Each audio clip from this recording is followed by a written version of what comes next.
वर्तमान प्रश्न धर्मर नुहे वर्तमान प्रश्न होउची मानविकतार कारण वर्तमान मनुष्य निज निजर मानविकता को भूली सारे भगवान तथा परमेश्वर मनुष्य को देइथिबा दायित्व सब को भूली सारे भगवान श्री कृष्ण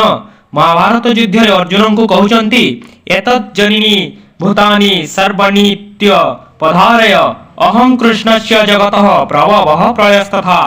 एई श्लोकर अर्थ जानिचंती जानिबे बा केमिति आपण वर्तमान ज्ञान को छाड़ी अर्थ पछरे पड़िचंती निज जीवन को नष्ट करने सह आग को आसुवा पीढ़ीर मध्य सर्वनाश करुचंती आपण माने तो वर्तमान विद्या ईश्वर मानविकता इत्यादि समस्त गुण को बिकी खाई सारिलेनी एई श्लोकर अर्थ हेउची सकल भूत दुई प्रकारर गोटे हेला जड़ प्रकृति अर्थात अपरा एवं आउ गोटे हेला चेतन प्रकृति अर्थात परा तेणु मु समग्र जगतर उत्पत्ति तथा प्रलयर हेतु अटे अर्थात मु हेउची संपूर्ण जगचल मूल कारण यह भगवान श्री कृष्ण अर्जुन को कहउचंती मोर एही श्लोकटी कहिबार अर्थ हैला कि भगवान केवल मनुष्य शरीर नुहे परंतु प्राणी मानक शरीर मध्य वास करंती एकता मध्य मनुष्य भूली सारिलेनी कि जदि सत्य जुगरे आम मनुष्य जाति को किए रक्षा करिछि से होउछि भगवान नारायणकर मत्स्य अवतार किंतु वर्तमान मनुष्य सागर रे थिबा मत्स्य माननकु धन्यवाद देवा बदल रे सेमाननकु जाल रे धरी सेमाननकर निर्मम भाव रे हत्या करी खाई चलिचंती खाली मत्स्य नुहे एभली समस्त प्राणी माननकर हत्या करी और सेमाननकु निर्मम भाव रे मारी सेमाननकर मांस बिक्री करूचंती आपण माने मनुष्य तो ना मनुष्य वेश धारण करिथिबा गोटे गोटे राक्षस तुम माननक ठारु तो राक्षस होई भलो उदाहरण घटोत्कच एवं पर्वरी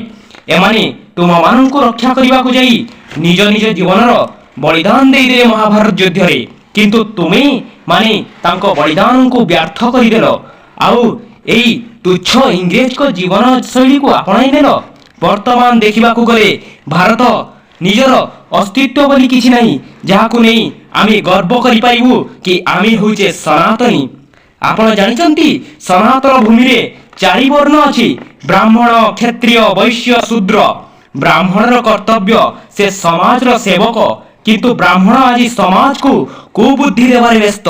क्षत्रिय जे कि समाज को रक्षा करिबा तार कर्तव्य किंतु से एबे समाज को लुटिबारे व्यस्त वैश्य जहार कर्म हला कृषि कार्य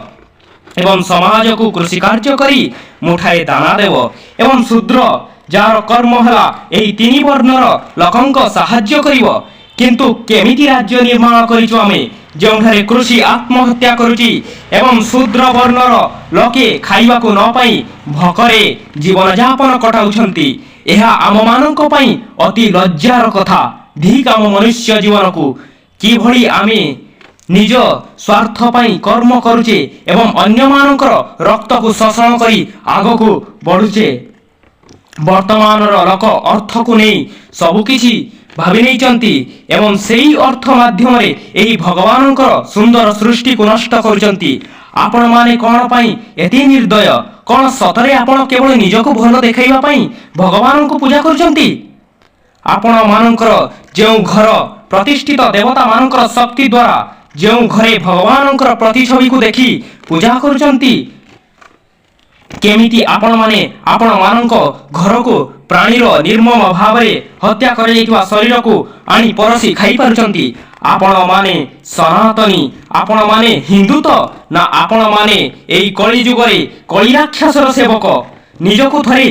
पचारंतु कि आपण सथरे कोन जहा करूचंती सब ठीक करूचंती अरे इतिहास साक्षी अछि अधर्म जेते आगकु गले भी ताकु धर्मर गटिए छट कणिका तार सर्वनाश करिदेव आपण जेउ कर्म करूचंती ना आपण माने क्षमार भी पात्र नहंती आपणक पाई निर्मम मृत्यु भी कम पड़िजिवो एथि पाई मोर समग्र सनातनी भाई भौणी एवं गुरुजन को अनुरोध कि आपण माने भल की विचार करंतु विद्यालय की महाविद्यालय नुहे पिला मानक शास्त्र रो ज्ञान दियंतु जदि आपण मानक पिला मानकर टिके भी भल चिंता करुथिबे तो पिला मानक प्राणी मानकर हत्या करा जायथिबा मांस नुहे परंतु आम मानक पई जो खाद्य ग्रहण योग्य सेही खाद्य दियंतु देखिबे आम भारत पुणी थरे एक स्वतंत्र भारत रूपे परिचित होइजिवो